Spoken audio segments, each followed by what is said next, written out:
It was the night of May 16th, 1944, the Auschwitz-Birkenau Nazi death camp.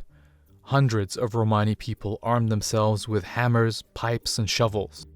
They'd been warned the day before that the Nazis planned to execute all 6,000 of them at the camp. Several guards went inside the building to round up the Roma, but they had barricaded themselves. They refused to leave, and the guards had to retreat. Those who fought back that day were eventually killed in August.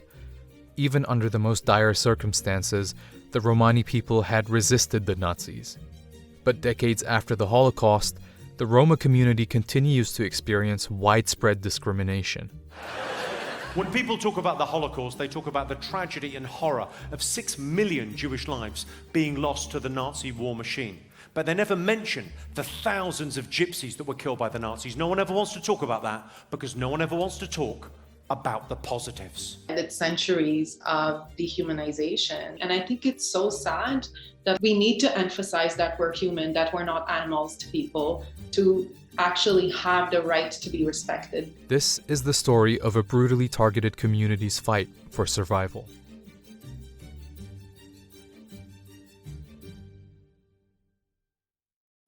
First, who are the Romani people? They actually aren't just people from Romania. The Roma are an ethnic group.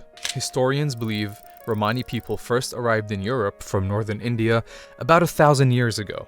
Today, the Romani community can be found all over the world, and they're Europe's largest ethnic minority group, around 12 million people. Like, did you know this guy was Romani? And this originated from the Romani community in Spain? But despite the size and diversity of their community, the Romani people have been fighting against social stigmas for years. A huge stereotype is that all Romani people travel from city to city, never settling in one place. Because of this, Romani people have been known by various names such as Roma, travelers, and I'm a gypsy. I might steal your clothes and wear them if they fit me. That word is often used interchangeably to mean a member of the Romani community, of which Shakira is not. And it's almost never used in a positive sense. Look, Captain, gypsies. The gypsies live outside the normal order, and they must be stopped. I've heard people come up to me and say, I'm a gypsy too. I like to travel, I have a gypsy soul and all of that stuff. But like, it's not a lifestyle. It's not like we decided that we're going to travel around the world because we have nothing else to do. It's because of persecution that the community has been nomadic. The portrayal of the Romani community is a wider problem, rooted in something much deeper. This is part of how racism and anti-Romani racism usually functions. There are all these mythcrafts that are constructed about Roma that make Roma look lazy, criminal, dirty, so that white Europeans don't feel the moral responsibility and the accountability to actually do something about racialized poverty and racism, which are realities of the present time, but are also legacies of a history of injustice. That injustice can be traced back centuries. Beginning in the 1370s, Romani people were forced into chattel enslavement in Romania, which lasted until the late 19th century. And similar to the US, there were no reparations paid to those who had suffered throughout that slavery. All across Europe, Romani people were also subjected to laws suppressing their culture and efforts to exclude them from mainstream society, like being forced to go to segregated schools or prohibited from buying land. I think that there is a lot to say about this whole mythology that Roma do not value education, that Roma do as a culture, we are not interested in education. So I don't think it is a tradition. I think it's, in some cases, it's a response to oppression, is a response to fear, is a response to disappointment. But it was Nazi Germany that decimated the community.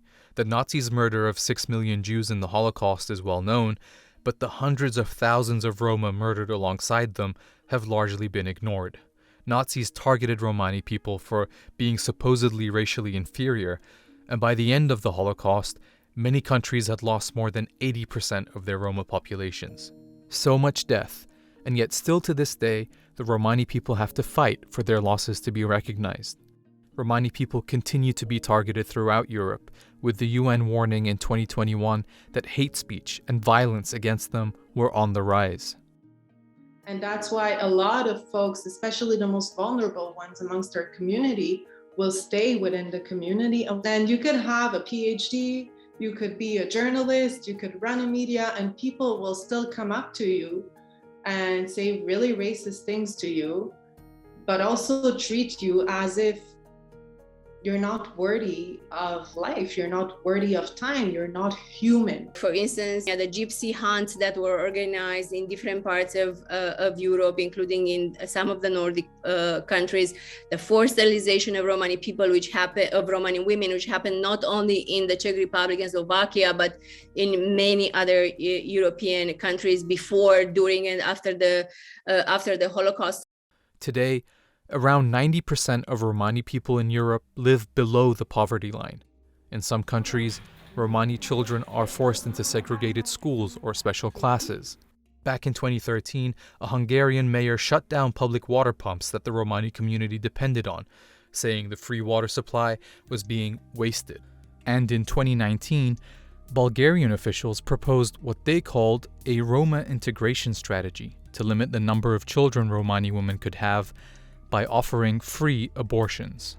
Poll after poll shows many Europeans hold deeply negative views about the Roma people. The problem is that we face structural inequities. The problem is that we face racist structures. So why don't we fix these racist structures and spaces as opposed to thinking that Roma are inferior? And that's why you can't talk about the current conditions of the Romani community without acknowledging the centuries of discrimination, racism, and oppression. I hope that in the coming years we will not be always uttered. But I also hope that we will be given the resources not to be, But that also means that some people need to give up their seat. Both Dr. Matace and Leila Savic believe that in order for anti-Romani racism to be dismantled, there needs to be an honest discussion about how societies share power. This means it's not just about inclusion and representation, but having realistic reforms that put Romani people in positions of power. We can't really disconnect racism from power because these two are interconnected. And just like on the night of May 16th, 1944, the Roma community is not backing down. I think that we're a very resilient community, and try to understand what is your role in anti-gypsyism, right? Like, are you sustaining it or are you challenging it?